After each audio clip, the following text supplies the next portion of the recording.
Hello, welcome back to my channel Heal Thy Feminine.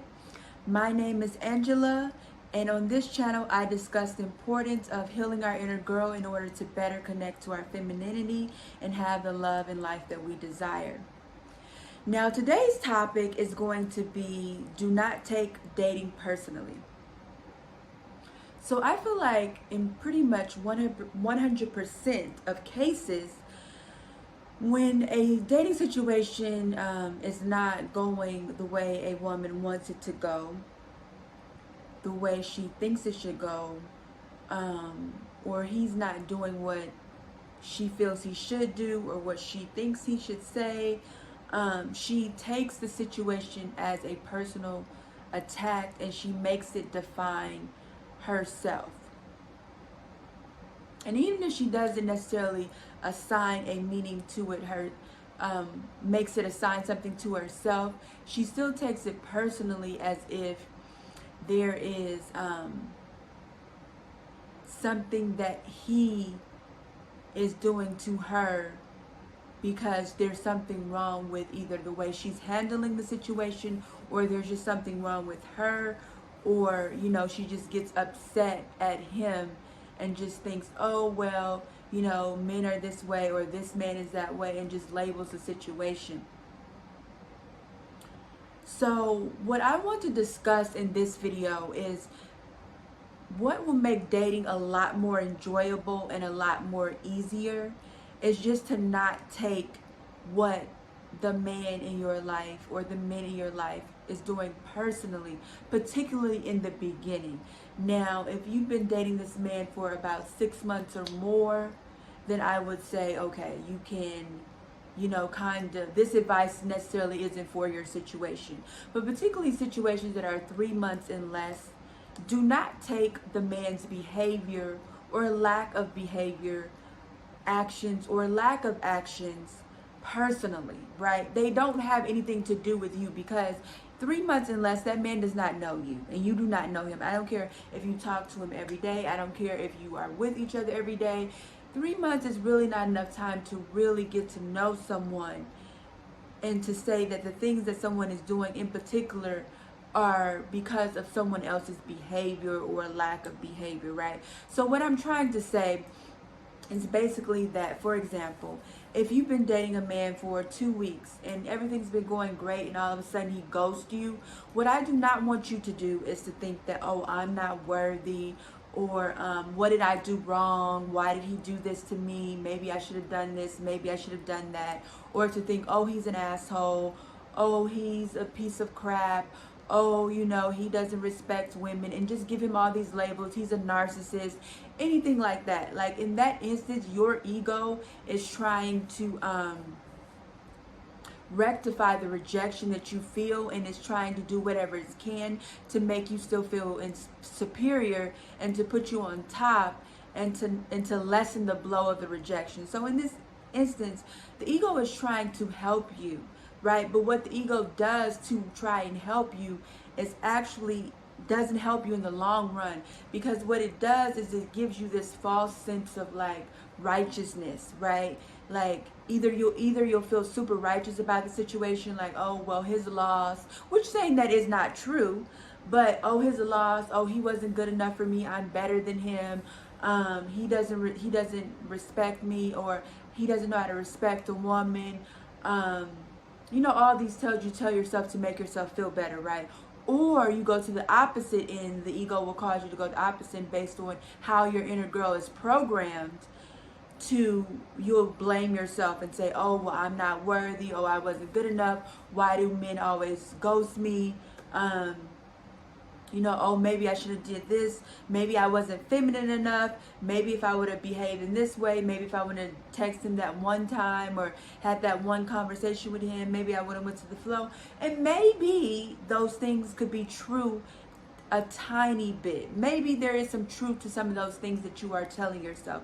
Who knows? You don't know. Only he really knows the reason why. But at the end of the day, whether the reasons why you're giving yourself and you're blaming yourself may or may not have a little bit of truth to them, they still are not an excuse for you to beat yourself up, to play the self-blame game, to guilt trip yourself, to make yourself feel worse about the situation. Like someone just ghosted you. You can grieve the situation. You can say, oh, well, that sucks. It was really good getting to know him. And you can tell yourself, oh, well, his loss. But you don't want to dwell in self-righteousness, nor do you want to dwell in self-pity about the situation. You want to remain neutral as you can. You know, after you've grieved it, after you felt the emotions about it, because that's really what being feminine is about, is really getting into her body and not dismissing in the situation and say, oh, well, you know, on to the next. No, like, it hurt you.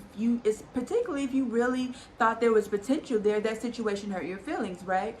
So you want to accept that you feel hurt, you feel disappointed, you feel upset, you feel angry. You know, it's okay to feel those feelings. You feel confused. You don't know why. You want closure. It's okay to say those things. Now, do not seek closure with him, but it's okay to want closure. Nothing that you want, nothing that you feel is wrong, right? That is something that I really want women to understand, that nothing that you feel is wrong, no matter how good it feels, no matter how bad it feels. Whether it's like, oh, I shouldn't feel this angry, oh, I shouldn't feel this sad, oh, I should just get over it. No, you shouldn't. You shouldn't just get over something until after you have felt it, until after you have processed it, until you have come back to a natural state of equilibrium and calmness about the situation and say, okay, I do not like how that situation played out, but everything is always working together for my good. Everything is always working together in my favor. If this man dismissed himself out of my life, then it has nothing to do with my value or my worth. And it also probably has nothing to do with him as a man. Maybe he just saw that there was something that he just didn't want to, he just didn't see there any future in us. And yes, it would have been better if he could have had a conversation and let me know and maybe been a little bit mature about it. But I'm not going to take that personally, because I'm sure that I'm not the first person he's done this to, and that's just who he is, right? That's something that he is. It's not me. I didn't make him ghost me. Because this is the thing, ladies. Even if you are, you know, completely giving him a blaring red flags, even if you're waving red flags at this man, you know, he still could have had a conversation with you and let you know that you guys were not a good fit. So him ghosting you was him being avoidant of the situation, him being a coward and not really taking accountability, right? So, but it says nothing about you. So what I want you to say is not take that personally. Now, if you want to say it, okay, maybe if you feel like there was things you did that maybe brought this situation onto yourself, maybe you feel like, oh, I was a little bit too dramatic, maybe I was a little too masculine, maybe I had sex with him a little bit too soon, maybe this, maybe that, maybe a little bit of that, maybe a little bit of this, maybe the third, maybe the fourth. Whatever, though there could be some truth to some of the things that you did to turn him off, but at the end of the day, it's not your fault that you got ghosted, because he could have had a conversation with you and let you know that either, you know, gave you a chance, like, hey, you know, I don't like this behavior, it's turning me off, and gave you a chance to rectify it. Or if he didn't even want to do that, if maybe he felt your behavior was too much of a red flag for him, he could have just said, you know what, it was really great getting to know you, but I just don't think that we're going to be a fit long term. But I do wish you the best, right? Treat someone the way he wanted to be treated, right? But he didn't do that thing. That says something about his character. And you don't want a man in your life who doesn't have integrity, who doesn't have, you know, knows how to communicate effectively, who is avoidant, who does not have respect, you know, human decency. You don't want those type of men in your life anyway. So in all, he really did do you a favor, right, by ghosting you and making himself out of the situation. Now, he could have did it in a more respectful way and not ghosted you and just exited, but he did it. So what I'm saying is, do not take ghosting serious. I mean, do not take it personally. It has nothing to do with your value. But what I do want you to understand, that you being ghosted is a reflection of how you value yourself. It's not saying that you're not worthy or you're not valuable, but he just reflected back to you how you feel about yourself, which is probably why you reacted to the situation to begin with. So what I want you to do is not take it personally and say that all men or this man or that man, and say, oh, I'm not good enough, I'm not worthy, oh, if I would have done this, or if I would have done that. What I want you to do instead is say, well, I know that I'm worthy, I know that I'm valuable, But do I really believe that? Do I really feel that? Like, does my inner girl feel that way? Because if your inner girl felt that you really felt that you were valuable, that you were worthy, then that situation wouldn't have happened to you, right? Not saying that that man would not have exited your life, but he would not have done it in such a cold way, right? Something inside of your inner girl is a match to his behavior, right? That's why it happened the way it did. See, if your inner girl still felt that you were worthy and valuable, now, even if that situation wasn't particularly for your highest good or his highest good, he would have had a conversation and treated you with dignity, right? And treated you as a valuable person. And even though he saw that you are not a fit for him, he still sees you as a valuable human, and he would have treated you with that value and that worth and that dignity. But since he did not, it's a match in you. And it's not, like I said, it's not to blame him, it's not to blame yourself. This is not oh well I'm I'm this, it's not that, because I've been telling you to not take his behavior personally and make something about you that it's not. Right? But what I want you to understand, that everything that happens on the outside is really telling us a story, particularly the things that happen to us in romantic relationships. They are telling us a story about what is going on within.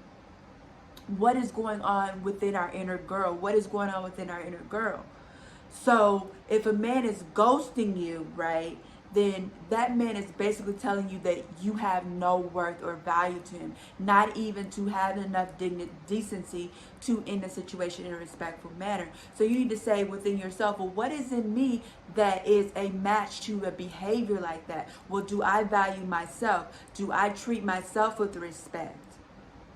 Do I value my own opinion? When I'm wrong, do I blame myself, or do I seek to rectify the situation? Right? Am I avoidant? Instead of handling issues straight on, do I avoid the situation? Right? These are questions you need to ask yourself. You need to ask yourself questions so you can get down to the root of why your inner girl attracted that behavior from that man, right? So that's one part of it. Now say there's so many examples in this, but say for example also if you attract men, like I recently read something online where this woman says that she keeps attracting drug dealers. She's like, you know what, I'm a respectable woman, I have a decent job, I don't need a man to take care of me, I take care of myself, and I don't want a man to pay for anything. I always go Dutch because I don't want him to think I owe him anything, right? So as you can see, that's the story that her inner girl has within. I'm independent. I don't need a man for anything. I pay my own way. That's the story that she has. She's attracting drug dealers. But she's like, well, I'm not a hood chick. I don't understand why I'm attracting hood dudes and drug dealers. So when you attract someone, it like I said, life is a mirror, but it's not necessarily like a mirror in the sense of like, well, actually, no, it is, because a mirror shows you exactly what you are showing it, but it shows you the opposite reflection. So it's not like if I raise my right hand, the mirror is also raising its right hand, right? Like when you look in a mirror and you look at it, what you are looking at, it looks like your left hand is being raised. So it shows you the same thing, but the opposite version of it, right? So if you are attracting drug dealers in this instance, it's not saying like the mirror is saying like, hey, you're a drug dealer, so you're attracting another drug dealer, or you're probably like unethical, or you're a hustler or something like that. It's not literally saying it's the same as you, but what it's saying is that you are matched to that behavior, and it's saying that that person will show you the opposite of your behavior so that you can see yourself, right? Because the mirror is not showing you exactly what you're showing, it is showing you your opposite so that you can see it, right? And I don't really know how to explain that, but that's just how the universe works, right? Like people just mirror us, but they don't exactly mirror the same thing. They mirror the opposite of that, right? So, for example, if you love yourself, like the mirror isn't going to show, like in the mirror of a relationship, it's not, when you look at someone else, it's not going to show you like, oh, I love myself, right? What it's going to show you is that person is going to love you, right? So it's the same thing. It's love, but it's being shown back, reflected to you from the opposite end, right? So that's how mirrors work, literally and figuratively and energetically. That's how mirrors work. Right. So, like I said, I love myself. When I look in the mirror of a relationship, for example, a man, I'm not going to look at a man and say, oh, I'm not going to see, I love myself. How that's going to be reflected back to me is he loves me, right? Because he is mirroring me. He's mirroring how I feel about me. So that's one side note. If you are finding yourself in relationships where people are not loving you, it's a sign that you don't love you, right? Because they can only mirror what you say about how you feel about yourself. Now, in this instance of drug dealer, so what is happening is that she is telling a story of, I don't need a man for nothing. I don't need him for money. I don't want him to think I owe him something. So what she is attracting to her most likely are broke men, financially broke, broken in far as like they're probably in their feminine energy and they're takers. They're more than givers because she doesn't need a man. So a man isn't going to give, he's going to take, right? Because she's telling that story of, I don't need a man. So the relationship mirror has to show her the opposite end of that. So since she don't need someone, then she's going to bring someone in to show her that side of her and take. Now the independence part, she's going to bring in broke men. Now the men that I don't want them to owe anything, you're going to, owing someone is a debt, right? Debts are negative things. They're not something that we strive for, right? So that's probably why she's attracting drug dealers, because drug dealers represent dirty money. They represent not feeling legit enough to earn money in a wholesome way, right? It's feeling like, it's basically, it's the dirtiness of the economy. It's like, it represents the feeling of, I can't earn money with integrity, right? I have to, exploit and do those type of things, right? Which is a match for debt, because a lot of times people get into debt based on those type of feelings of not like, oh, I can't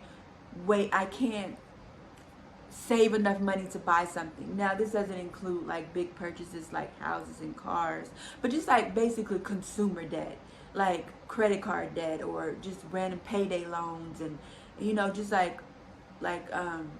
just different loans like that, or you owe someone money, like you can't pay it back. So that's a match, right? Because that person, when you're in consumer debt like that, you are saying that, oh, I don't feel like I can save money to earn this, or increase my income to pay for this purchase. Instead, I have to take the shortcut, and that's exactly what a drug dealer is doing. He's making fast, quick money. He's taking the shortcut to wealth. But the shortcut, when you are breaking a universal law, as in getting in debt, as in being a drug dealer, taking the shortcut, fast money, it never ends well for you, because you're breaking a universal law. One of the laws is you reap what you sow, and those things that are got steadily and in integrity are those things that last and build. But those things that are gotten in haste and those things that are gotten wrongfully will be quickly taken away from you. There are scriptures about this in the good book. So that's their match. You see how they come together. The relationship mirror brings them together. Now the purpose of the relationship bringing together is so that they can heal each other. So he can heal his inner boy and she can heal her inner girl. But what happens is that we have been programmed to project onto other people and make it about them, instead of looking and saying like, okay, what is this situation that I do not like in this person, in these situations, trying to teach me? That is what you're supposed to do. What is this trying to teach me? But a lot of people don't do that. Instead, they play the blame game and they say, well, is something wrong with my environment? Like a lot of people in that post are saying, well, maybe you should move to another area, maybe you should be in the hood and things like that. I'm going to say for myself that I grew up in the hood, and I never grew up in the hood, like Ply says. hood, not like play hood, but the hood, okay? And in high school, like center of the hood. Went to a public high school, center of the hood, second in my class. And drug dealers never resonated with me. I never resonated with me. I'm sorry, with them. They were never attracted to me. I was never attracted to them. Hood dudes were never attracted to me. I was never attracted to them. We never had any interaction, right? Because my internal belief was that that's not for me. Like, that type of life isn't for me. That type of man isn't for me. That type of situation isn't for me. I have my eyes on a prize of, going to college, meeting this type of man, blah, blah. These type of men are for me. So it's about the internal belief that my inner girl had. So I never drew in those type of people to me. And since we were not a match, like, we never came together.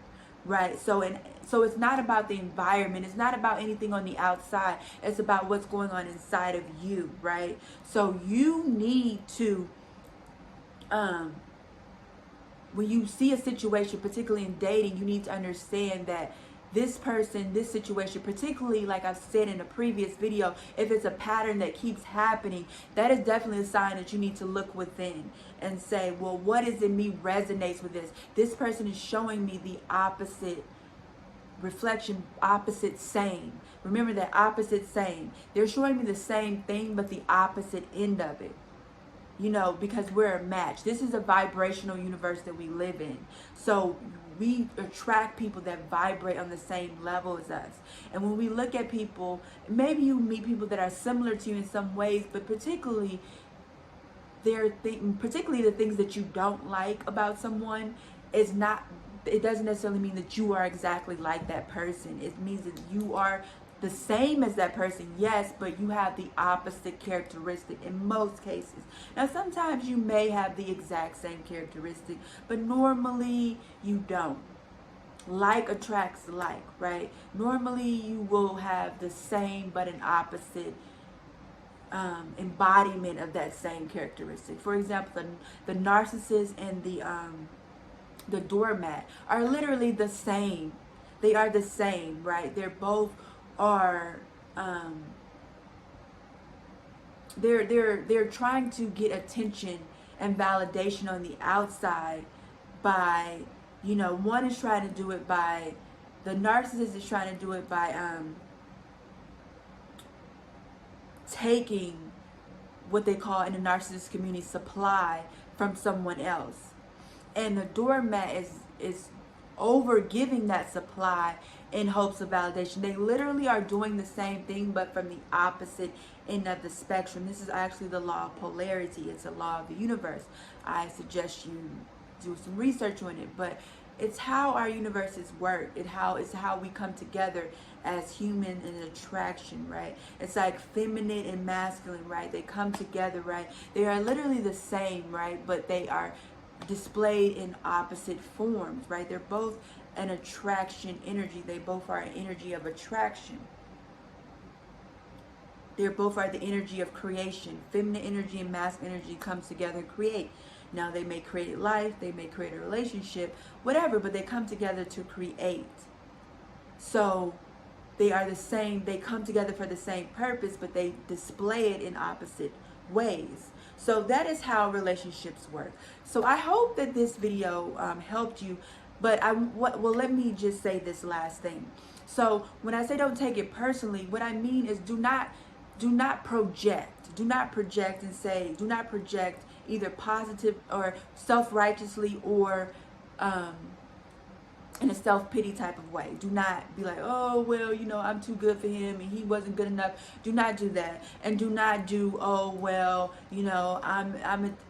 nothing ever goes right for me. I don't deserve love. Do not do that. Instead, say, okay, you know what, this particular situation did not pan out the way I wanted it to. I'm going to feel my emotions about it. I'm going to feel them until I feel a state of calmness.